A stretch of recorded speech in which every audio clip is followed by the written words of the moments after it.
Estamos aí, rapaziada, para mais um vídeo interessante que eu quero fazer aqui no canal, beleza? Valeu aí pela participação. Acontece que no primeiro vídeo até, que eu falei sobre esse assunto meio por cima, aquele do Thiago Schultz que eu fiz na segunda, eu comentei que talvez eu fizesse uma parte 2, que vai ser esse vídeo, mas na verdade não é bem uma parte 2, porque eu não vou falar de novo sobre a polêmica do Thiago Schultz, mesmo que vocês nos comentários disseram, né, que eu passei pano pra ele, etc, eu já imaginava que isso fosse acontecer. Antes de eu gravar aquele vídeo eu fiquei pensando, né, eu pensei comigo, cara, se eu pegar pesado com ele, se eu criticar, vão falar que eu botei o cara na fogueira, e se eu defender, vão falar que eu passei pano. Então se tem uma coisa que eu aprendi no YouTube, na internet, não tem como agradar todo mundo, e se você tentar fazer conteúdo pra agradar todo mundo, você vai ficar maluco. Muitos ainda têm dúvidas sobre esses tópicos, red flag, o que você deve aceitar, até onde você deve aceitar, o que é razoável para você ou não. Então eu quero explorar mais uma vez esse assunto aqui, trazendo uma perspectiva diferente. O assunto é o mesmo, mas a perspectiva que eu vou trazer é outra, beleza? Para ficar bem claro essa história, tá? E eu acho que finalmente vocês vão entender de uma maneira bem interessante, eu acho que vocês vão gostar da explicação que eu vou trazer para vocês. Porque, como eu disse, eu acho que isso é óbvio para todo mundo. Red flag eu já falei e todo mundo já falou sobre red flag. Até hoje em dia no meu Insta os caras mandam perguntas sobre isso aqui é red flag, isso aqui não é, devo aceitar, vale a pena, não vale? Eu já comentei sobre isso, também vou complementar aqui nesse vídeo. Também vou trazer esse tópico aqui, vou acrescentar esse tópico na explicação que eu quero fazer.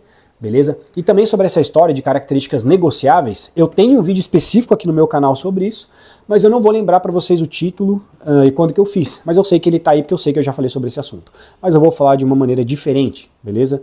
Para que fique mais claro e mais fácil de entender. Então acontece que é o seguinte, rapaziada, eu acho que até aqui vocês já entenderam onde que eu vou chegar, aonde eu quero chegar pelo menos com esse vídeo. O que funciona é o seguinte, em tudo na vida, rapaziada, a gente tem um certo nível de tolerância para aceitar as coisas. Porque não tem como tudo ser perfeito do jeito que a gente gostaria, porque a vida não é imaginação, né? A vida não é videogame, não é a novela da Globo. Não tem como ser exatamente do jeito que a gente gostaria. Se fosse assim, todo mundo ia querer uma bailarina do Faustão, andar de Ferrari e morar numa mansão no melhor condomínio da sua cidade.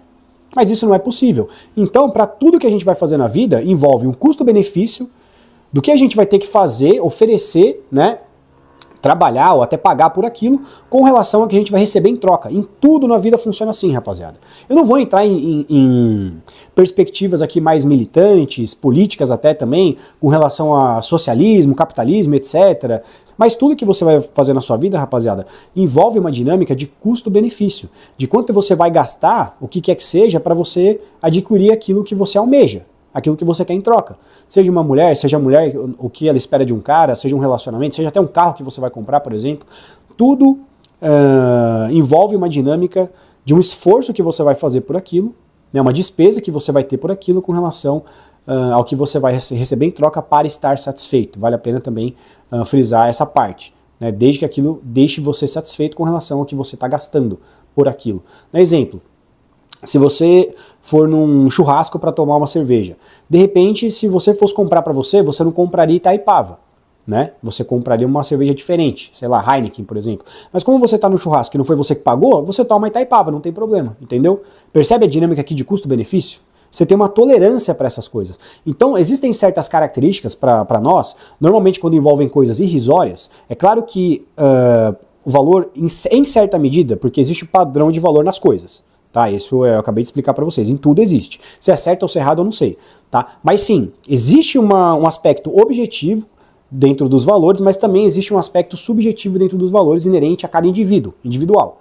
Né? Então muitas vezes algumas coisas que podem ser irrisórias, né, irrelevantes para alguns, para outros não sejam, mesmo que exista essa perspectiva de um padrão objetivo de valor em tudo. Então no momento que você vai comprar um veículo, por exemplo, tem algumas coisas que você acaba sendo mais flexível com elas. Às vezes o pneu está um pouco careca, por exemplo, às vezes a troca de óleo está atrasada, digamos assim, ou quem sabe de repente um lado da porta não está funcionando o vidro elétrico, mas o outro está funcionando, desde que outras características que você valoriza muito estejam bem conservadas, por exemplo. Você percebe aqui a dinâmica de custo-benefício que eu estou querendo trazer para vocês? Né? Talvez assim, um carro com 100 mil quilômetros, você não aceitaria com a porta, com o vidro do lado direito sem funcionar, o vidro elétrico. Com 100 mil km você não aceitaria. Mas um carro agora com 10 mil km você aceitaria. Entendeu o que eu quis dizer? Como as coisas funcionam assim? E tem certo. Agora, um carro, por exemplo, com os dois vidros elétricos funcionando, mas com 150 mil km você já não aceitaria. Entendeu? Então tudo funciona, cara, dentro dessa perspectiva de custo-benefício. O que eu quero mostrar para vocês é que tudo com relação a essas coisas, existe um amortecedor, rapaziada. Certo? Para que você consiga encaixar dentro do seu nível de tolerância, da sua margem de flexibilidade para você fazer as suas escolhas. E no que diz respeito a relacionamento, funciona da mesma maneira, rapaziada. Certo? Então tem várias características que elas são negociáveis nas pessoas. Como eu falei, de repente a altura, né? Para algumas mulheres, talvez um cara com menos de 80 já seja uma característica inegociável, nesse caso um tipo de red flag. Porque é um tipo de red flag, uma bandeira vermelha, que representa o quê? Pare, não passo desse limite, daqui eu não passo. Para algumas mulheres, o cara ter menos de 1,80 é como se fosse uma red flag, rapaziada. Então é a mesma coisa aqui com relação às outras características, né? Como por exemplo, tatuagem, ou sei lá, corte de cabelo, como no caso dela, ou até no exemplo que eu estava pensando, no caso de que o Thiago fuma e ela não, né? Até pra gente remeter ao primeiro vídeo que eu fiz, tá? Até onde eu sei ela não é fumante, e o Thiago fuma, tá? Então esse é um elemento que para muitas pessoas está dentro de um tipo de característica negociável, não para todo mundo. Para algumas pessoas, até para alguns de vocês, a mulher ser fumante em qualquer medida, talvez um cigarro por dia, seja uma característica inegociável. Para outros, talvez, desde que ela não fume 3 maços por dia, tudo bem. Como talvez pode ser que seja no caso da perdão, namorada do Thiago. Talvez para ela seja assim. O Thiago é fumante, mas ele fuma, sei lá, 3, 5 cigarros por dia. Normalmente quando a gente não tá junto, quando a gente tá junto, ele dá uma segurada. Então, pode ser que ela não se incomode tanto assim. Agora, se fosse 3, 4 maços por dia, para ela seria uma característica inegociável e, portanto, não teria como relacionamento acontecer. Entende a diferença? É um tipo de red flag nesse caso. Quando a característica é inegociável para você, ela passa a ser uma red flag. Quando a característica negociável ultrapassa um limite ou acaba rompendo esse amortecedor, ela também passa a ser uma red flag. Talvez você tenha tolerância para certos tipos de tatuagens em certos lugares do corpo. Você tem alguma tolerância para isso. Agora, dependendo da tatuagem, né, do que ela representa ou de qual lugar ela foi feita, aí pode ser que para você seja, nesse caso agora, se torne, na verdade, uma característica inegociável. Características negociáveis significa que você tem um nível de amortecedor para elas, de tolerância. Porque em tudo na vida a gente faz isso. Né? Aquele ditado, querer não é poder. Não tem como você viver igual num videogame, tudo ser do jeito que você quer. Se fosse assim, todo mundo ia ficar com uma bailarina do Faustão e tá andando de carro importado por aí. Mesmo com todas essas teorias que a gente faz, esses comentários, muitos caras, mesmo assim, eles continuam cheios de dúvidas. E isso é uma coisa que me incomoda muito, cara. Então, o que eu tenho pra mim é que assim, pelo menos você leve isso em consideração. Não tô dizendo sempre, né? Porque cada caso é um caso. Mas pelo menos pare pra pensar nisso que eu vou falar agora, tá? Se com toda essa informação, com tudo que a gente já falou sobre, todas as opiniões, experiências compartilhadas também no conteúdo, etc. Beleza? Tudo que você já ouviu falar, relatos e assim por diante. Mesmo assim, se numa situação prática, tá? Que você tá atravessando, etc. Na teoria você não consegue encontrar resposta, a melhor coisa, né, é você, literalmente, passar por ela por conta própria. Eu acho que a gente já está no momento oportuno para isso.